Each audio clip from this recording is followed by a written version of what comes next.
Hello, Web Shadowers. Thank you all for attending our session this evening. Today we have the pleasure of hosting Dr. Mittal, who will be teaching us about family medicine.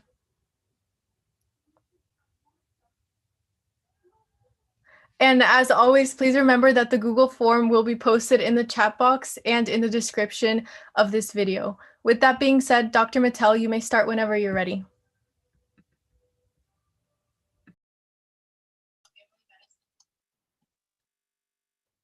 All right. Hello, everyone. Thanks for having me back, and thanks to the hosts for having me. I am just pulling up the live stream on my phone so that I can watch the chat as we go along.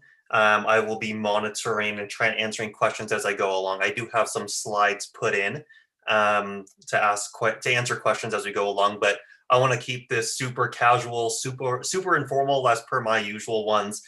So feel free to ask questions. My host will be monitoring as well, and can hit questions and shout it out whenever. So let's share my screen. And should I start?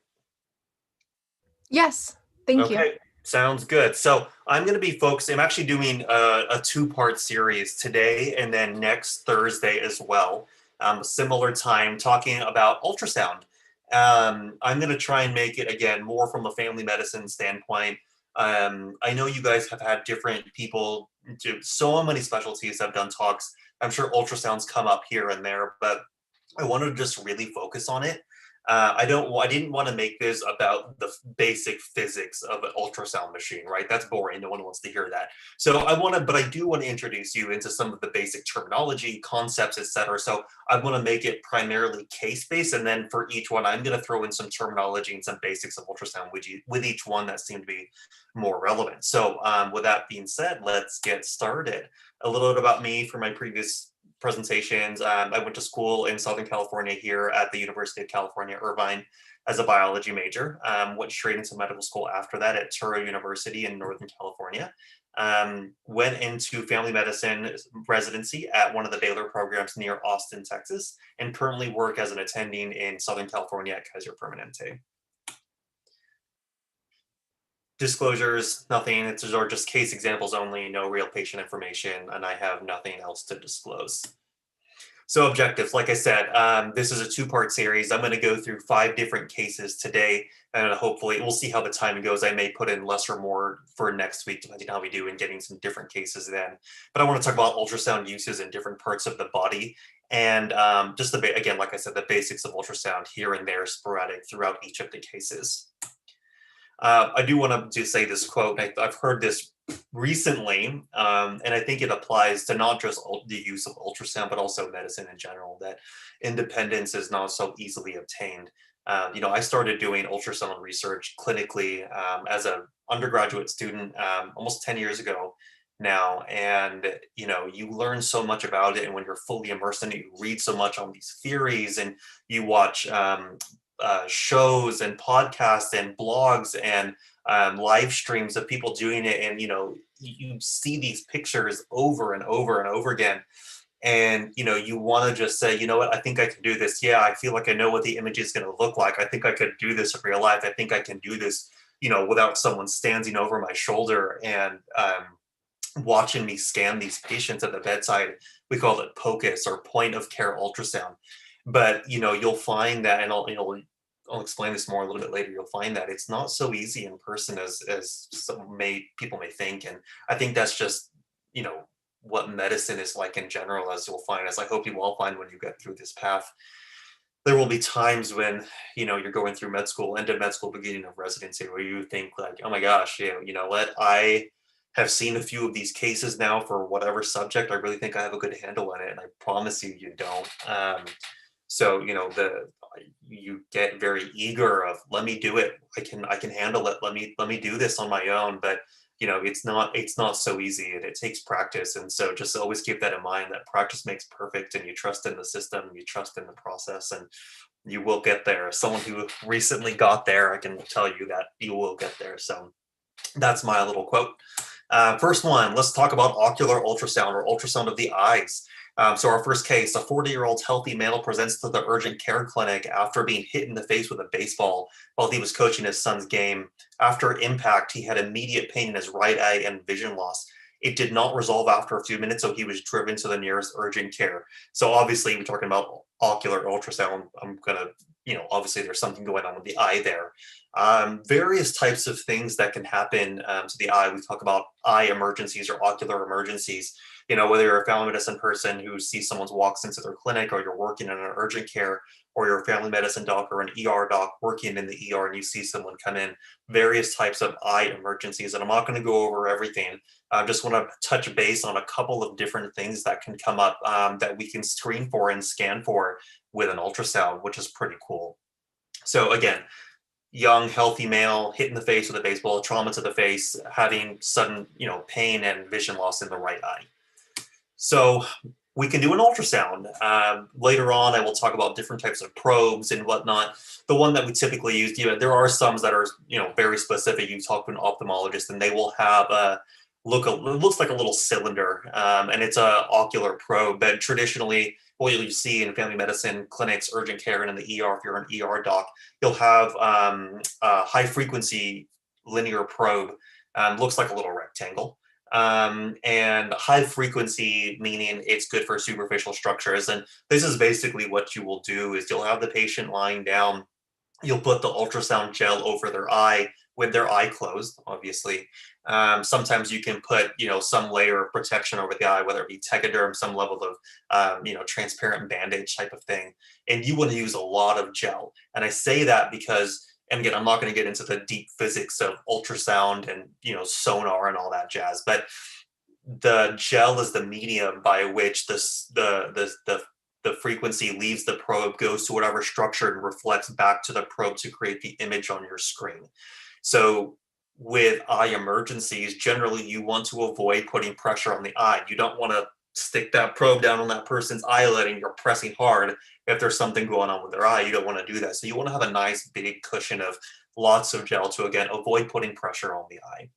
But that's generally how the patient's going to lie and how your hands will be.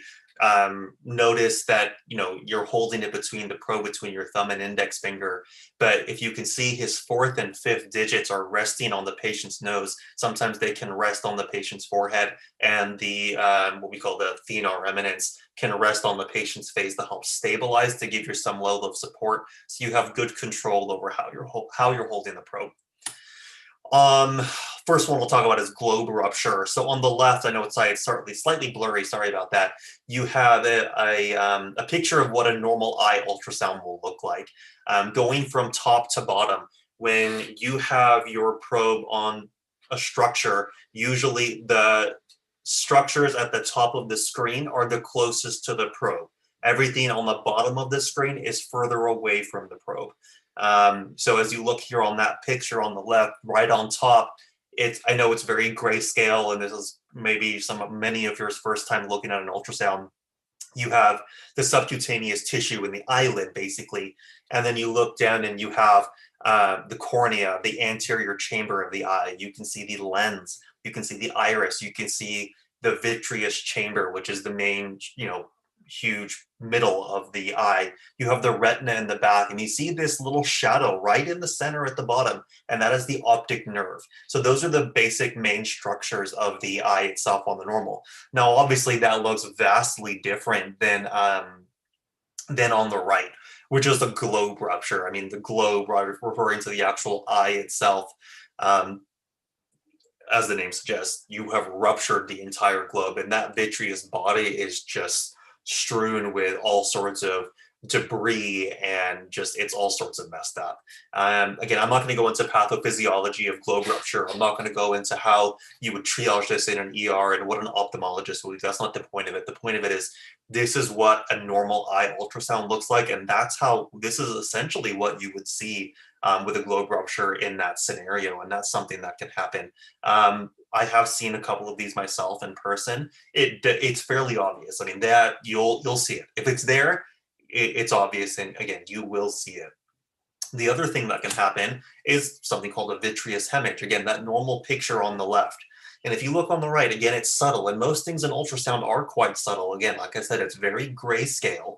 And by doing this over and over and over and over again, you will get more used to what you're looking at. And what you're seeing here, unlike that nice, clear, black, empty space there, and it's not empty. And we'll talk about a little bit about what grayscale means a little bit later on, but you have that nice black emptiness, but on the right, you see what we commonly describe as, it can be described as like a snowstorm. It looks like a snowstorm or a snow globe, and that can indicate vitreous hemorrhage as well.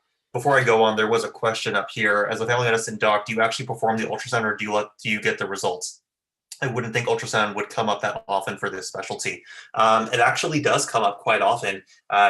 And I'll talk about it in just a second, but yeah, I can do this. Yeah, as someone who's done this before, anyone who really knows what they're looking for, you can do this yourself if you have that probe available and if you're comfortable doing this. Point of care ultrasound, actually, I'll talk about that in a second when I finish with this case. The other thing that can happen is a retinal detachment. The retina is like a nice little sheet kind of along the posterior of the eye, and you can see that retina essentially detaching from the base, and it kind of floats up there like a nice line. It can be fairly obvious. Unlike the last one with that snowstorm appearance, that one can be hard sometimes, but retinal detachment, if it's fairly significant, you will see it. It's there. Questions on that? I'll go back while people may be typing in questions. I will answer some of the other questions. So point of care ultrasound, when I was really starting out on my journey with this in undergrad, when I was doing clinical research as a college student, ultrasound, obviously there were some specialties that were using it quite heavily, like OBGYNs and pregnancy, right? We've been doing ultrasounds, to look at babies for a long time. Emergency medicine was actually another specialty where it was used very, very, very commonly in trauma. And I will be talking about trauma, like a trauma case, and how it's used in the ER setting a little bit more, a little bit in this one, but predominantly in the next week's lecture.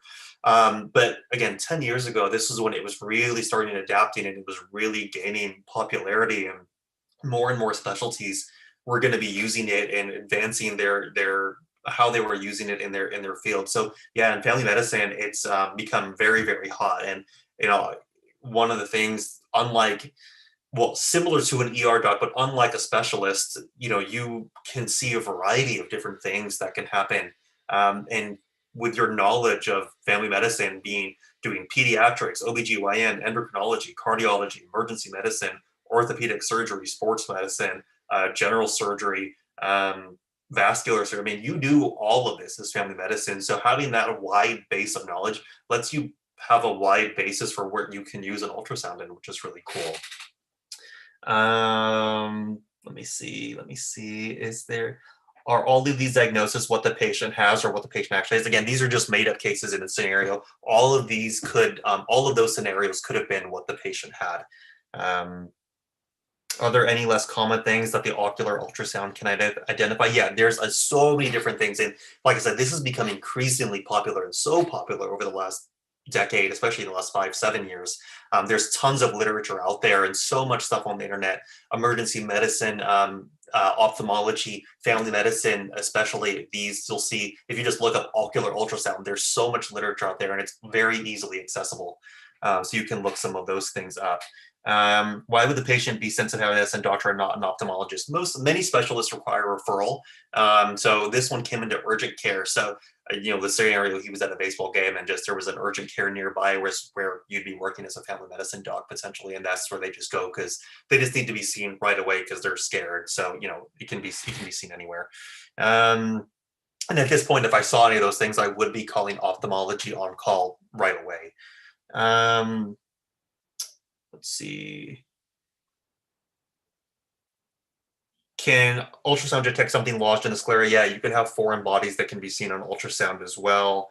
How can a pre-med student get ultrasound training? I basically, when I was in college, I was looking to go into medicine, and I was looking on my I can't even remember what it's called anymore, major website to look for research opportunities. I looked for clinical ones, and I saw this came up at the University Medical Center. So let's see, I saw family medicine is for all ages and internal medicine is for 18 and plus. Yeah. internal medicine doesn't do kids, and they don't do any kind of, they do some women's health, but they don't do OB. So IUD check, here's another one. 28-year-old healthy female with, actually I worded that wrong, I don't know why I did that. Presents to your clinic for concern that her IUD is out of place. She performs her normal string check and couldn't find it, so she's worried about what happened to it. So basic idea of what can happen when you can't feel the IUD strings. The IUD could have been removed. It could have fallen out. There could have been enlargement of the swelling in the uterus that causes that string to come up from inside the cervix and you can't feel it. IUD could have rotated and been misplaced, and that could have caused the string to disappear. The IUD has kind of embedded itself in the uterus wall, which can be an issue. The strings could have just become coiled or could have broken, etc. So a number of different things that can happen if someone can't feel their IUD strings and they're concerned that it's misplaced or something's wrong. So very simply, you can do an ultrasound and give some level of reassurance. It can be very cost effective. You can do this at the bedside. You don't have to have them go get a formal ultrasound. You don't have to have them pay for that radiologic service. You don't have to go and get the specialist book. You can do this as a primary care doc and find this for them. This is how you would do an IUD check, basically. I mean, can be done in various parts of the body, especially on the abdomen. We call this a transabdominal ultrasound. And you can look at the probe orientation. Now, when you have the probe, you will see on the sides that one of them will have a little marker of some sort, whether it be a circle, something. It'll be very distinct and it won't be on the other side. On your screen, you will see the ultrasound picture like we saw on the previous case with the eye. At the very top left or the top right, you will see something. It will be like a big green circle or something. That circle will will correlate to where that marker is on the probe, left and right. It helps you orient yourself.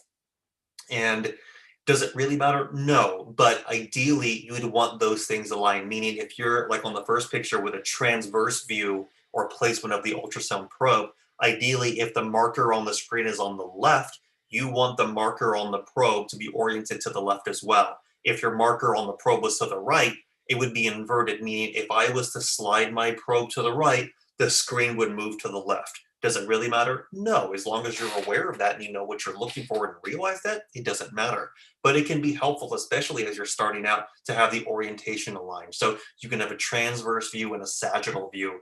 You can always look up these kind of planes on the body: coronal plane, transverse plane, sagittal plane, etc., to help gain some knowledge. So that's something you guys can look up as well. Ultrasound, so I said all of these look very painful. They can be. Sometimes with ultrasound placement, you have to dig deep. Many times you don't. Most of the time, you do not need to put pressure to get a sense of what the organs are doing. So that's really good. And here's a good picture. Again, I know things are very grayscale. It's confusing. So let's look at the top picture first. You have the cervix on the far right. That correlates. So how this top picture would look: the left of the screen is actually orientated to the patient's head. The right side of the screen is oriented to the patient's feet. The cervix is at the bottom of the screen. The fundus, the top of the uterus, is on the top of the screen on the left. So that's, you're looking at a side view of the uterus, and you're getting that kind of a view of it. And you see that nice big bright spot right in the center, and that is the IUD in place. And if you look on the bottom, you have, and this is a picture of a copper IUD, you see that nice T shape of that uterus right there in place, right where it should be. So that uterus is in place, so that it can be, and that's cool. I mean, you can do that. You're sitting right there and you can see that, and you can turn that machine and turn that screen to the patient. You can say, hey, look, that's your IUD. It's sitting there right in place. And I've done it. And you can see these patients like, oh my God, relief just washes over their face. And to have that level of patient satisfaction for immediate results and, knowledge security that things are okay is very reassuring and very rewarding as a practitioner as well. Do you have to do an ultrasound for this patient? Could you just do a pelvic exam? If you do a pelvic exam, you will be able to see the cervix. You would be able to see the strings if they are there. But like I said on the previous example, you may not be able to see the strings for various reasons. So you won't get a sense of how the IUD is doing behind the cervix in the uterus. you can feel the IUD in you. How is that comfortable if you can feel it? I don't know. I'm a guy, so I can't answer that question. Why does the bladder have to be full? Bladder being full just helps align structures in a way that makes the view just a little bit easier to see on the ultrasound screen. It's just helpful. Can you clarify what the IUD looks like in the top image? It's a side view. So if you're looking at a T like this, if you turned it to the side, you would only be seeing just that side view. So you wouldn't actually get a sense of that T. You're just, again, getting a side view. The way I talk about ultrasound, for those of you who have ever done organic chemistry, you're very familiar with how to view these 3D structures, and ultrasound's much of the same way. It's not like a CT scan or an MRI where you have these picture and these cuts through the body of different pictures. It's a very dynamic picture, and things change and things are moving in the body, and as the patient moves, things move, and you have to be very aware of your 3D anatomy to get in a sense of what's going on. So it's tricky and it takes a lot of practice. Can ultrasound be used to diagnose endometriosis? Surgical techniques are still the gold standard to do that. The thing about endometriosis is those lesions can appear in various different places. So maybe, I think it depends on the person and how big those lesions were. So potentially, I haven't personally ever done it. I haven't even looked that up. So that's a good question. I'm actually not sure. Could you do a pelvic exam in addition to the ultrasound to see if the strings are still there or if they're detached? Yeah, absolutely. I think most people would do that. They would definitely do a pelvic exam regardless. Yeah, the thing people will say is you'll see stuff out there that ultrasounds are replacing stethoscopes and they're replacing physical exams. No, no, no. Your history, your physical exam, things like that will always be there. Ultrasound is just another tool in the toolbox. Questions on any of that? Where is an abnormal location for an IUD? I'm going to go back and say that. I mean, it could have fallen out. You'd be surprised. Some people, you would think people would know if their IUD fell out or not, but crazier things have happened. It can be misplaced. It can be goofy, right up. It should be nice, well positioned, right in the middle. But it can be up to the left. It can be up to the right. It can become embedded in the uterus wall, etc. There's various different things that can happen there. How does ultrasound work with bones? I'll touch on that a little bit later in one of the cases, looking at different grayscales as well. How do you take an IUD out? You have instruments that you go in, basically you just pull it out. I'm oversimplifying it, of course. There's a more of a technique to it, but you just go in with tools and you go in and you pull it out. Let's go to the next one. A general question. Do you feel like family medicine is important for addressing social determinants of health from a social justice standpoint? I actually did a video on social determinants of health a little while ago, so you can always go back and reference my video on that. But absolutely, yeah, you can address it very, very well and as a family medicine doctor. Abscess versus cellulitis. So 7-year-old healthy male boy presents to the clinic by parents for concerns of an infection on his right arm. The area of concern is on the dorsal, meaning this backside of his right forearm. On inspection, a 2 by 3 centimeter area appears red. It is warm to touch, a small area of darkened skin at the center, questionable fluctuous, and it is painful. Let's talk about some of this stuff here. So abscess versus cellulitis. I think I have a slide on what each of those means in just a minute. But let's just talk about the physical exam you're doing first when you're looking at it. Warm to touch. Anything with infection generally is going to be a little bit warmer than the skin surrounding it. Small area of darkened skin at the center. And questionable fluctuance. What is fluctuance? When we describe abscesses, and again, I'll talk about that in a second of what that means. I think I put a picture in there on my next slide. A fluctuance, think of it like feeling a very tense water balloon. If you feel that when you're palpating an area of potential infection, palpating and feeling with your fingers, it could indicate that there's stuff inside. So again, you kind of have that quote unquote water balloon feel to it. And darkened skin. So okay, I'll talk about it in a second. Let's go to the next slide. An abscess is a swollen area under the skin that contains pus. So I mentioned that water balloon. Imagine you have your superficial skin layers, and right underneath you have this pocket or water balloon full of pus and infection.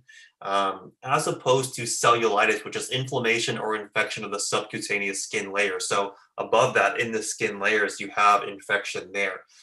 You can have abscesses without cellulitis. That picture on the left is of a forearm.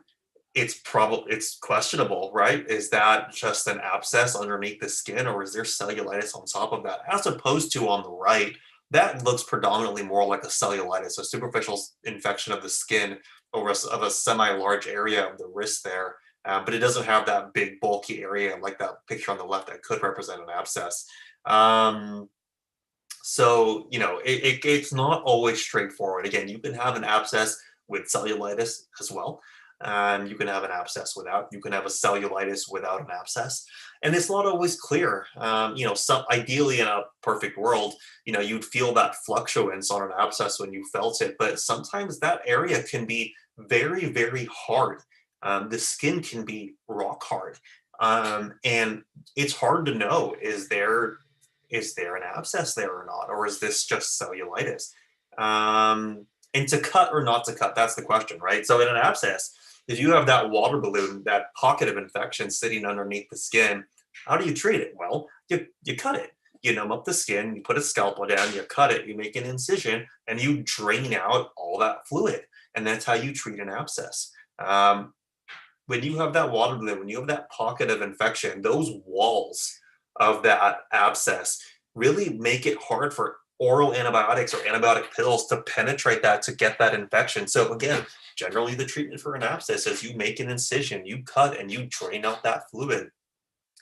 But as I said, sometimes you don't feel that fluctuance, and it's not obvious. And so ultrasound can be a very useful tool to determine, is there actually a pocket, is there actually a pocket of infection there that I can actually cut and actually drain something out? If there's not, why would I take a knife to someone if there's nothing's going to happen? So an ultrasound can be a very useful tool for that. This is what on the left, let's look at the left first. That is a very normal x-ray of subcutaneous tissue, right? You have the different layers of tissue, the dermis and epidermis, the subcutaneous fat, the fascia, and the muscle. And it has very regimented layers. And the more you look at it, the more you get used to it. That little circle on the left is probably a blood vessel. As opposed to on the right, you see that big fat pocket of infection sitting there, and that's fairly obvious. Let me answer some of these questions. Let's go back. Where can we access your videos about social determinants health? On the web chat or on their YouTube channel? It's there. Can it be both abscess and cellulitis, and how are they different? I think I talked about that. Abscesses, how big are they generally? They can be massive. They can be tiny. They can be really, really small. They can be huge. They can be inches. They can be 10, 15, 20 inches. I mean, it's variable. It can be massive though. What is the difference between a cyst and an abscess? A cyst normally is non-infected fluid, as opposed to an abscess is infected fluid. Is it all yellow? No, I mean, it can be various types of colors. Do topical solutions not work for an abscess? No, generally they don't. They can be helpful in some levels of cellulitis, but not so much abscesses. What is the balloon thing that is holding the fluid? It's just tissue. It's just the walls of the abscess itself. Why does it need to be drained completely? Well, you don't want a big pocket of infection sitting under your skin. That's gross. No one wants that.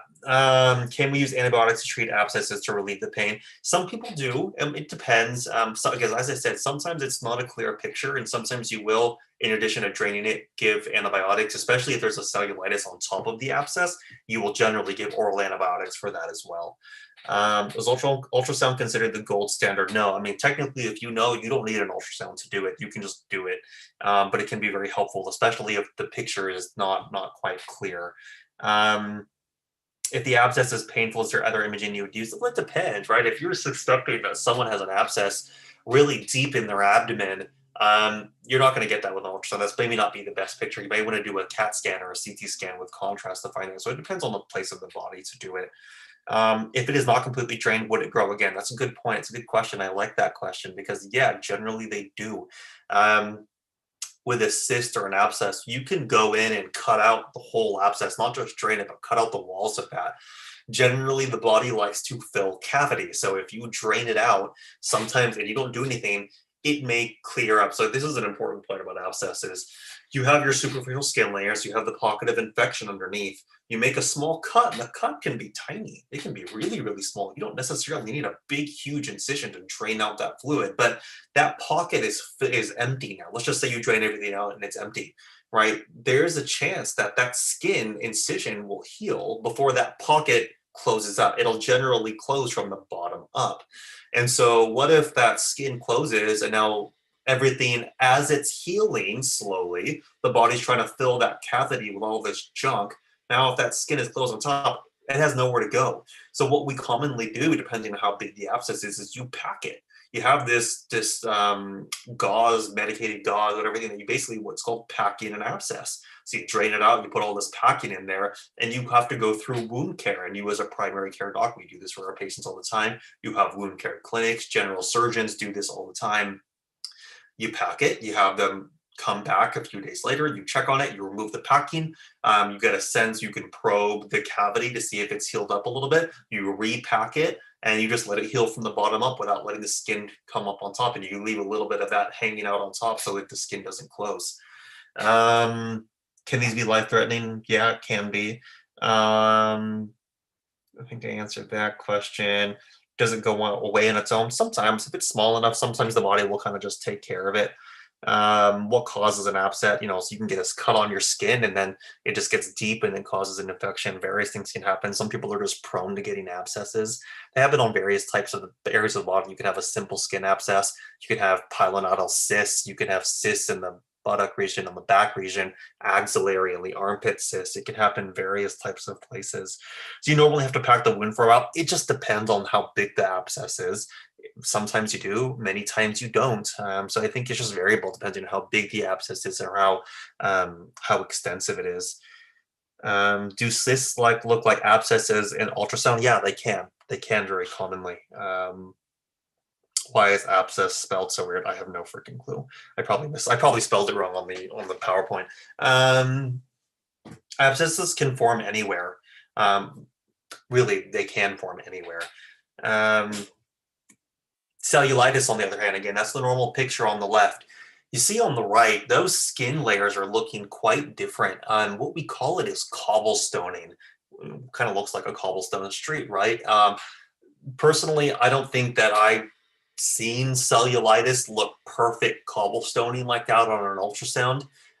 Usually when I'm looking at abscess versus cellulitis with an ultrasound, I'm just focused on, is there an abscess or not? Beyond that, if I clinically look with my eyes on the skin and think that there's cellulitis, I think, generally, So, but that is what cellulitis, again, in a perfect world, would look like on an ultrasound. It would have these cobblestoning of the superficial skin layers as well. Would you prescribe oral antibiotics or the antibiotic cream or ointment? Again, I think it just depends. Generally, if you have, like on one of those earlier pictures of a fairly large area over a wrist of infection, I would probably get oral antibiotics. But if I had just a tiny, tiny little area and it wasn't necessarily enlarged, I may treat that with topical antibiotics like creams or ointments or things like that. So I think it just depends. Generally, again, for larger areas of cellulitis, you would go for pills, for antibiotic pills for treatment. So here's a little bit about fluid, how fluids look like on ultrasound. So fluid is black. We call that term hypoechoic. Soft tissue, as you've seen on a few of these examples, now, soft tissue is in various degrees of grayscale, and bone can be white or hyperechoic. Again, I don't want to go into the nitty-gritty details of the physics of it, but that's generally, again, more fluid will appear black, like we saw on the eye picture, right? The vitreous cavity of the eye appeared black. It's just full of fluid. An abscess full of fluid or a cyst would appear black, type of thing. So again, bone is white. The more solid structure like a bone will be very, very bright. and appear white, and it's called hyperechoic. And so those are just some of the terminologies that you may see. Answering questions. Let's keep answering questions.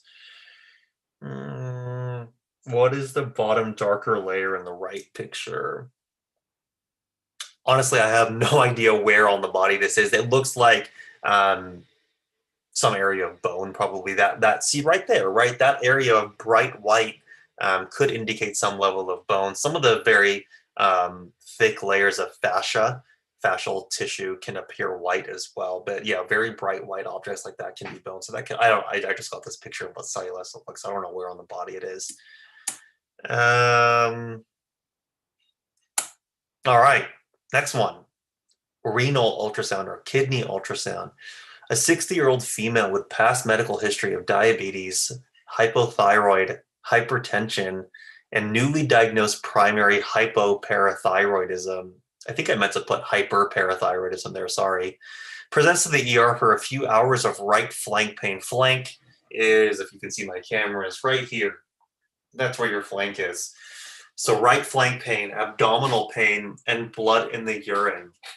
Basic labs in the ER show an increased creatinine level. Creatinine is one of the blood tests that we use to measure kidney function, indicating AKI or acute kidney injury. The kidney's under stress because that creatinine level has rise from baseline, and an elevated white blood cell count level, indicative of potential infection. Pain meds and IV fluids are given. And so what next? So things to think about here. Again, I'm not going to get into this. Isn't a big discussion on parathyroid disease and thyroid disease, etc. What can happen, again, I meant to say that hyperparathyroidism, it can be with elevated calcium levels in the body. Elevated calcium levels can predispose you to form things called with kidney stones.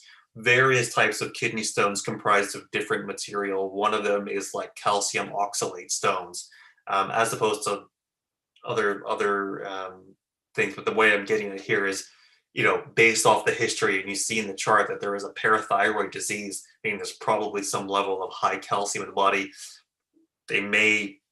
She is at higher risk for kidney stones. This may be a picture of kidney stones going on there. Okay. Suspecting a ureteral stone. Ureteral meaning your ureter, meaning, so basic anatomy. You have your kidneys sitting up here. You have a tube that comes down on each side to meet at the bladder, and then the bladder has one tube that comes off to the urethra.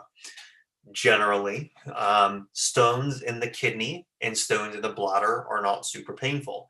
It's when stones start passing in the tiny little tubes, the ureters, that's when they're very painful. So the suspicion is that she's in the process of passing a stone, and the stone is probably somewhere in one of the ureters somewhere. You can have blood in the urine. It's extremely painful, and it needs to be evaluated. Now, in our history, we don't see that she has a history of multiple kidney stones in the past, but again, it's very suspicious for it. What imaging study are available, and what do you pick? Now, I mentioned that because someone with recurrent kidney stones, if this is an issue for them over and over, you don't necessarily need to rush for imaging studies, because they're recurrent. They have a long history of it. We know that they get it over and over again. But for her, let's just assume she's never had it before, and we're going to do some level of imaging study. Now, the best one that you're going to do to get a confirmatory test is a CT scan. A CT scan without contrast. And, that doesn't happen right away, right? You have to put that in your computer. The radiology department has to authorize it. They have to get some labs back. They have to go take them over and get, maybe there's a line, maybe there's 5 other people with strokes and who knows what waiting to get CTs ahead of time. And, she's not the highest priority. So let's just say it's going to take half an hour for her to get that CT scan. You can do an ultrasound to help determine what's going on. The size of the stone is important. Small stones can oftentimes pass by themselves with help with medication and fluids and pain meds, etc. Very large stones, sometimes you can start passing a very large stone that's sitting in the kidney and it gets stuck in the ureter. you're not going to pass it. It's big enough that you actually have to get a urologist to go in and surgically remove that stone with various techniques that can be done to do that. And again, so for her, who's never had a kidney stone before, we're suspecting one, we're going to get a CT scan. We have no idea how big this stone is to know that if we can just, maybe we can just treat her pain, give her fluids, treat her pain, send her home, have her follow up with her primary care doctor, give her medication, etc. Give her what we call it's called a hat. Basically, it's a little strainer that you use to urinate in to see if you can catch that stone. So every time you urinate, you pee, you see if you can catch that stone to know that it's passed. So you can send her out and do that, but we don't know how big it is. Maybe we do have to admit her to the hospital and get urology involved. Let's see. Is hypothyroidism with parathyroid disease common? It can happen, absolutely. Yeah, I got kidney stones when I was 18 and it sucked. Yeah, it can be very painful. When would you do an internal versus external ultrasound? I mean, really, there's different types of internal ultrasounds that we talk about doing. An ultrasound down the throat when you're doing, like a GI doctor would do that for various types of reasons for an ultrasound, or a cardiologist would do that for various evaluations of the heart, or sometimes when we're doing for women, when we're evaluating the ovaries and uterus, really the most sensitive test that you can do is doing a transvaginal ultrasound. So a different ultrasound probe that goes into the vaginal canal, and you can do it there. So generally, otherwise, they're outside the body. That you are doing. A CT scan with versus without contrast. I mean, with contrast or without. Do you give IV contrast and you don't? Various, and again, I'm not going to get into it, situations and things that you evaluate for that you need contrast, and that's better to have contrast than without. For this type of protocol that pretty much everyone has, regardless of where you are, you won't necessarily use or need contrast for this study to evaluate kidney stones. What is the significance of hypothyroidism, hypoparathyroidism? I meant overactive. I typed that wrong. I apologize. Hyperparathyroidism. Again, the parathyroid glands are involved with calcium regulation. So when you have overactive parathyroid disease, you can have high calcium levels, which can predispose to stone formation. How would you do a renal ultrasound, renal kidney? So the probe and this one is slightly different than the one that I used on the ocular probe that was meant for superficial vein eye structures, high frequency. This one in this example is a low frequency probe, an abdominal probe that you would put there. Yes, you do have to go between the ribs, and you can see evidence, and I'll talk about the picture on the right about how the ribs fit in a second, but you want to get, you're pointed on the center, on the person's chest, and you're looking at a cross section through their body at the kidneys. The picture on the right, it's a nice little bean structure we got there. If you look on the right of that bottom picture, you're going to see this nice dark line, this shadow right there. That is called rib shadowing. There's a rib, and the ultrasound waves aren't passing through the rib. And so basically, and they're reflecting off the bone back up towards the probe. So everything behind the bone you can't see because the waves aren't getting there. So it appears as a shadow. So you have to maneuver around the ribs a little bit. So that's some evidence of that. You have some rib shadowing there. So in between the ribs, you can see that kidney. And there it is. Again, the nice little bean. For those who've been to Chicago, it looks like the bean. And that's a normal, healthy kidney. Here's a nice picture of what a stone looks like within the kidney. Again, a stone, as you would imagine, is a very solid object. It appears fairly bright compared to some of the surrounding structures. And again, you see some shadowing behind it. Again, the ultrasound's wavelengths aren't going to pass through that stone. So seeing some level of shadowing over what may or may not be a stone, again, it's fairly obvious here, can give you an indication if there is a stone present. Actually, we'll talk about that. So using ultrasound to determine if stones are in the ureter, not quite so simple, especially for someone who's not an ultrasound tech. I mean, generally when you're doing point of care ultrasound, it's not the huge, massive, big machines. And so you may not get quite as good quality. So to find the ureters and evaluate the ureters, it may not be quite so simple. Again, you're waiting for the CT scan. Your CT scan is going to show you in the meantime, while you're waiting for that to get done, you can just quickly throw on an ultrasound and just get a sense of what may or may not be going on. If you obviously see a stone there, okay, you're like, yeah, okay, this is probably going to show some level of stone. CT is going to confirm that. Okay. That's that. Other things that you can evaluate the kidney for, something called hydronephrosis. So let's skip the ultrasounds and go down to the bottom. Basic anatomy there on the left there, the minor calyces, the pelvis, the ureter, and you have a normal kidney sitting right there. But then you can, let's just say you have an obstruction, say, in this example, because of a stone. You have this really big stone that won't move and it's obstructing. Obviously, the kidney is a filter. It filters out urine, and the urine travels down the ureter to the bladder so you can pee it out. But what if it's the kidney, even though there's an obstruction, the kidney is going to still do its job. It's still going to filter everything out and make urine. But things start getting backed up, and you get this dilation of the structures in the kidney, and you can have, and it's called hydronephrosis. And you can have some mild hydronephrosis. You can have some moderate or severe. And you can, again, get a sense of that very clearly on ultrasounding. It's a little bit more, you want to get potentially might be useful information for you because, again, you did see some level of AKI, like I mentioned in the history, or acute kidney injury. The kidneys are under stress, and it may be because of obstruction. So not only are you evaluating for a stone to see, one, is it there? Two, you need to do any surgical intervention for it, but you want to get a sense of, since you're doing an ultrasound anyway, what's going on in the kidneys that they're getting so stressed out? Is the stress on the kidney so severe because that obstruction's been there, and now the kidney anatomy is getting affected? So you can get a sense of what hydronephrosis is there and how severe it may be by doing, point of care ultrasound at the bedside, which is really cool. Can kidney stones become infected? I mean, the stone in and of itself will not become infected, but you can have some level of infection when you have kidney stones, and sometimes you have stones without an infection as well. Did you receive training in residency? Did you have an additional training? I did a lot in undergrad. I did a fair amount of it in med school, and ultrasound I didn't get quite as much. We didn't have ultrasound machines there, so it wasn't something I did in the ER. I got to use it a lot. In the ICU, I got to use it for various types of procedures. So not as much as I would have liked, but I did get to do so, and I always did my own reading itself, etc. as well.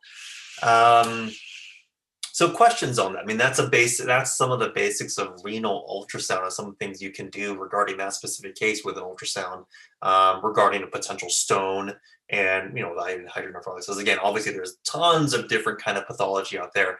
You can get a sense of, and this is way beyond my knowledge level or expertise, is, if someone is a kidney transplant patient, you want to get an assessment of how that transplanted kidney is doing. You can do some bedside ultrasound on that and get a sense of what's happening there. So various things that it can be used for, as with anything. I think this is my last one.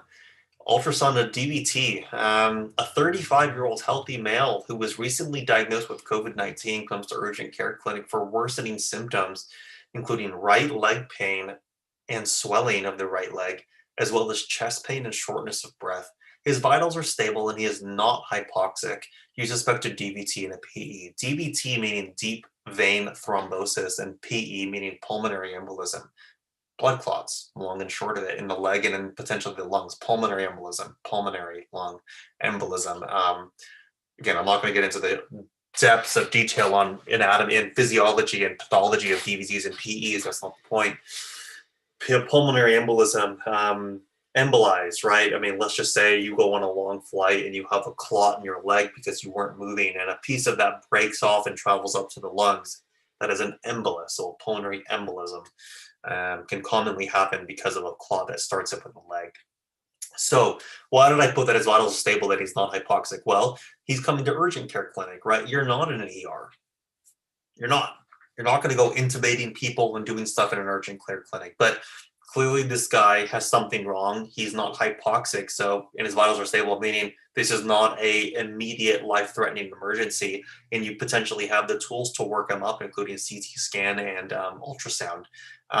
So again, you're suspecting that, especially since COVID-19 is known to cause what we call hypercoagulability, or increased potential for clot formation, that especially with these physical exam findings of leg pain and swelling, chest pain, shortness of breath, you're concerned for a DVT and a PE. Now, Again, I'm not going to get into the details of evaluating for a DVT and when do you scan and when do you not scan and what blood tests you do, etc. I'm not going to go there. Anyway, you're thinking about it. Yeah, you are gonna order a formal ultrasound where an ultrasound tech comes in and you do that. You're gonna get a formal CT, chest pulmonary angiogram evaluating for a pulmonary embolism. Sorry, yeah, SOB, shortness of breath, not the other word. But again, sometimes things take time. Sometimes it takes 15, 20, 30 minutes, even 10 minutes to get a CT scan, a formal ultrasound to come in if you're at the bedside. Let's talk about, we're going to, as the title suggests of the slide, we're going to focus on DVT here. You can get sometimes a preliminary assessment of what may be going on in someone's leg to assess for DVT with that as well. So various structures in the leg on the left. So on the right, sorry, we'll start there. That's how you, again, remember I mentioned that high frequency probe that you would use with the ocular ultrasound is really good for vascular evaluations as well. That's how you would start right up at the top of the leg there, and you'd be moving down. And these are some of the structures you'd see here: the common femoral vein, the superficial femoral artery, deep femoral artery, and there's abbreviations for that. But that's essentially the orientation that you would see right there. Now, I think I put a color, a slide later on about color, so we'll talk about that in a second. Another really cool thing that you can use, not the other word, haha, yeah, could have said that wrong. Let's keep going. As you move down the leg, branches of these vasculatures come up. So you have the superficial femoral artery, superficial femoral vein, deep femoral vein, and deep femoral artery. Again, that's just kind of what the structures will look like. So DVT, let's just assume this patient has a DVT and he has a clot in his leg. Now, arteries are fairly sturdy structures. If I have my ultrasound probe on the skin, again, generally you don't have to press deep and hard on most parts of the body to get an assessment of the structures there. But an artery, if you were to press down on the skin in a normal patient without anything going on, the artery on the picture will not collapse. It'll stay patent, okay? As opposed to a vein, generally veins are not quite as sturdy structures. If you were to press down, that vein should collapse under the pressure of as you press that ultrasound down on the skin. If someone has a clot, there's an obstruction there. You should not see compression. PV, PA, popliteal vein, popliteal artery. No compression. Both vessels are patent. With compression, again, that artery is patent, which is what you expect, but that vein is not compressing like it should. It literally looks like it'll flatten like a pancake, and it's not. That is very suspicious for a clot. Okay. Do you get a PE after having a DVT? You can. Sometimes you find them simultaneously, but not necessarily. So I'm just looking at this chat to see if there's anything there. So yeah, that's essentially compression or lack of compression or of these veins can give you a sense if a clot is present. Now I mentioned color flow just now. Color flow. Actually, before I get there, sorry, let's talk about transducer plate placement. This one can be tricky, okay? Now imagine you have, your vessels are just pipes, okay? Now imagine you have a pipe. You have the transverse plane or a cut. Look at that on the right picture on the left side, that circle there. If you are getting, so I wish I had some props here. Let me get something real quick. This is obviously not an ultrasound probe, it's a stapler. Now I have a Post-it here, okay? You are having your probe down onto the skin, okay? This paper represents how thin your quote unquote cut of view is. As you screen down, that cross section cut is all you are seeing, right? So if you have, here's a highlighter, I represent a vessel. If you have a nice long tube like this and you put your transducer down and you are getting a cut, what are you seeing? Look at that circle that's right there. All you are seeing is that cut and that circle and that little slice down the vessel. That's all you are seeing. Now you can turn your probe 90 degrees into longitudinally And instead of going down like this, now your wavelength from the probe is coming down and going along the length of the tube itself.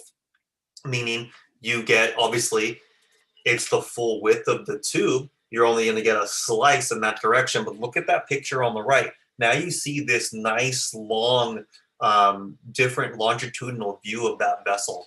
Different ways you can evaluate that. And again, I'm not going to get into specifics of looking at like, catheter placements and how you can do that. Maybe I can do that for my next week's slides. But that's different views of how you look at vessels. Now, color flow, okay? Your ultrasound, there is a setting for color flow, and you can get a sense of blood flow. Now, red and blue doesn't necessarily mean hot and cold, right? It's not what we're doing. If your probe, like in that picture with the circle, if it is perfectly perpendicular to the artery and you put color flow within, so this box, this little yellow box, represents the field of your ultrasound view that you're going to be showing color flow, okay? Everything around outside that yellow box, you're not going to see it. But in that flow, let's just say that you are perfectly perpendicular to that vessel. You will not, even though the color flow setting is on, you won't see anything, okay? Now imagine you have your vessel, again, sorry, this may be hard, let me get closer to the camera. You have your vessel, okay? Again, like I said, if you're perfectly perpendicular, you're not gonna see much or anything. Now imagine you angle your probe so you're getting a diagonal cut of the vessel. You will see color flow. Now, what do the colors mean? Now, arteries, all right, we know this. Arteries take blood away from the heart, veins bring it back up towards the heart. If you have your ultrasound probe, I'm gonna bring up my highlighter again. Let's just say you have an artery, blood flow is going this way from the artery down to, say, the foot, because we're talking about the leg and its EVT. Veins are bringing blood flow back up this way, the opposite direction. Now, if I have my transducer angled this way, arterial blood is coming this way, blood flow is coming towards the probe, as opposed to venous flow of blood, which is traveling that way, backwards, away from the probe. Blood flow that comes towards the probe will show up as red. And blood flow that's traveling away from the transducer will show up as blue. Now, obviously, if you turn your transducer the other direction, arterial blood will change color to the opposite side and whatnot, right? So you can get a sense of how well blood flow is happening with the color flow setting on your transducer. So in addition to the compressibility, assessing for that, you can also look at the color flow. Let's say, yeah, you're distal, meaning farther away as opposed to proximal, closer to the center of the body. Let's say you're distal to where the clot is, and you're seeing very nice color flow, and you're compressing while you're assessing color flow, and you're going up, up, up, up, up, and suddenly you get to the area of the clot. Oh shoot, it's not compressing. And then you go a little bit further and that color flow is gone. From the vein, it's gone. Not only do you have some level of compressibility to support your theory that there is a blood clot there, but now you have a lack of color flow and what is essentially blood flow. You may still see some minor flashes here and there, but you may see a significantly less color there. You know, that's another piece of the puzzle to help support your theory that there is a blood clot there. Again, this is not a substitute for probably the formal ultrasound that's going to be done in 10 minutes, but right there you're like, okay, yeah, this is a clot, and there's probably a pulmonary embolism, right? So you can do this very quickly, and even, you know, especially in the ER, right? No one will beat the gut instinct of an ER doc, generally. So you have this patient presented, right? The nurses triage them. You see it pop out on your computer. You know, even before you walk in the room, that's probably something that's going on. And as soon as you then, given that, when you first go evaluate the patient, you bring that ultrasound with you. As you're talking to their patient and getting their history, you're doing all of this at the same time. So by the time you're done taking your history, which you would have done anyway, you may have already seen that clot and you already know what's going in on. So it's a really cool bedside tool that you can do in real time, and that can really help expedite your care, especially in a busy ER. I mean, you really want to get the whole ER moving and whatnot. So, you know, this can help expedite care. Absolutely. So really cool.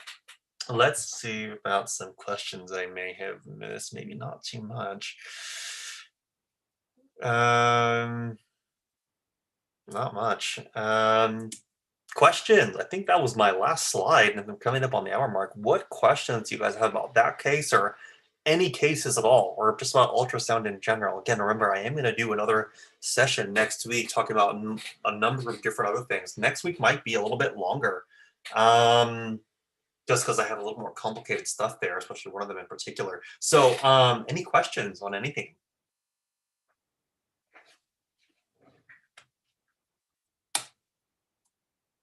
That's my thank you slide, by the way. Let's see. Let me look at the chat. We're on MCAT study tools. Yeah, don't ask me. That was a long time ago. And the MCAT has been changed a few times since I took it. So the only advice I have is study hard.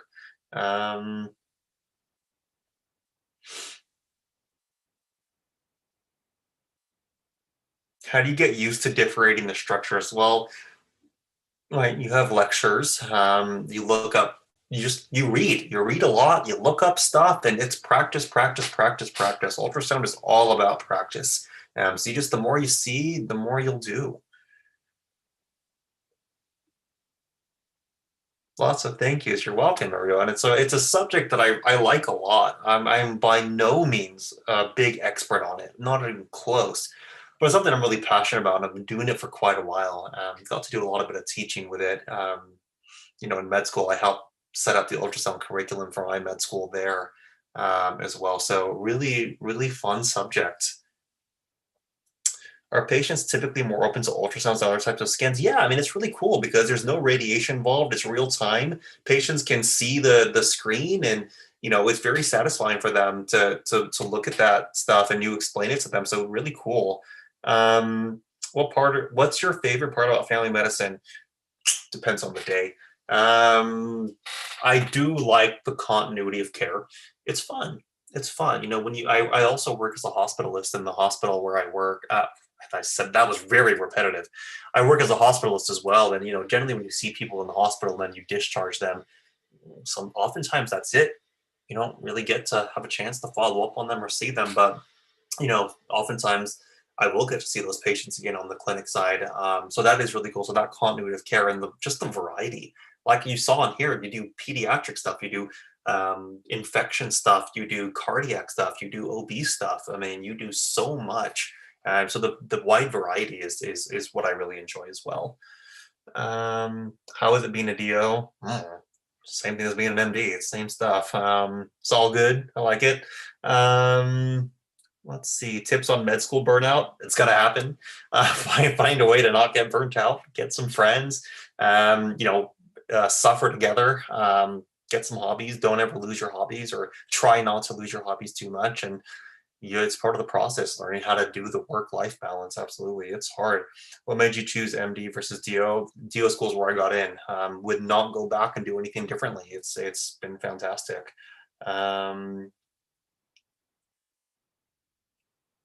Did you have trouble finding residency as a DO? Not at all. Many people do, depending on the specialty. Some specialties are more competitive than others, which can make it harder for DOs in general. Why did you choose DO over MD? Yeah, the question I get a lot. I mean, basically, one, that's where I got in. But it doesn't matter. I know we get so caught up in the name of the school, and the name of the place, and the name of this med school. It doesn't matter. I don't care what school you go to. The anatomy and physiology of the heart does not change depending on what school you go to. Learning about microbiology and pharmacology does not change with what med school you go to. It's all the same. You can't really alter medical education depending on the school you go to.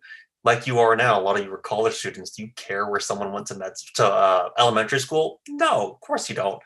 At my stage now as an attending, does anyone care where anyone went to med school? No, no one cares. And I can promise you patients don't. So it don't matter. It don't matter. DO, MD, good school, bad school, it's all good. If you're going to make the best of it, you're going to make the best of it. You're going to be good, you're going to be good. Let's see. What are your hours like? Are you ever on call? No, I'm not on call. Clinic is usually the 8 to 5 type thing, Monday through Friday. Sometimes we have weekend shifts as well, urgent care type shifts. We have after hour clinics, which are 5 to 7, 7 to 9, 5 to 9 p.m. When I work as a hospitalist, right now my schedule is 7:30 to 3:30 p.m., 7 days in a row. So that's my schedule. Pretty standard, nothing major. Let's see. What's the best way to become good at reading ultrasounds? Like I said, just practice makes perfect. You're exactly right. Looking up stuff online and looking at people's presentations and going on forums, going to conferences. I've been to a lot of conferences where you get to practice and learn. And again, there's so much stuff on YouTube and the internet. I mean, you can get really good at recognizing this stuff. And again, as I said, you'll find that doing it in person is not as simple as it looks. But again, the more you do it, the better you'll get at it. You ever find a specialty? Do you ever find it difficult to identify very specific subspecialties like neuropathology and referring patients? No, not really. Did you always know you wanted to do family medicine? No, I thought I was going to do emergency medicine for most of med school. It was right up until the end that I switched to family medicine for various reasons, but I'm really glad I did. I love it. Absolutely. It was probably one of the best decisions I've ever made in my life. I can definitively say that. I love it. I'm glad I switched. It was definitely the right move for me. Let's see. Yeah, it's fun. So that's it. That's the basics of it. Hope you guys enjoyed it. I will be back next Thursday with various different types of ultrasound things.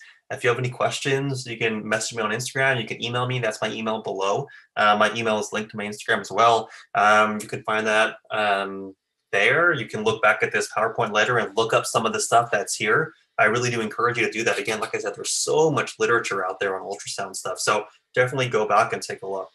Thanks, guys. Thank you so much, Dr. Mittal, for another wonderful presentation. We appreciate you so much, and thank you again. Thanks for having me. It was fun. Hope you guys enjoyed it. it. It's always an honor to have you. Thank you. It'll be a good one next week, I think, as well. We look forward to it. Everyone, make sure you check out his socials. His Instagram is Anupam Mittal. Again, thank you so much, Dr. Mittal, for coming in for us. It's always a pleasure to have you. Thank you all additionally for attending. The Google form has now been posted in the live chat comments, and it will be in the description as soon as the video ends. Again, thank you so much, Dr. Mittal. We look forward to having you next week. Thanks again, guys.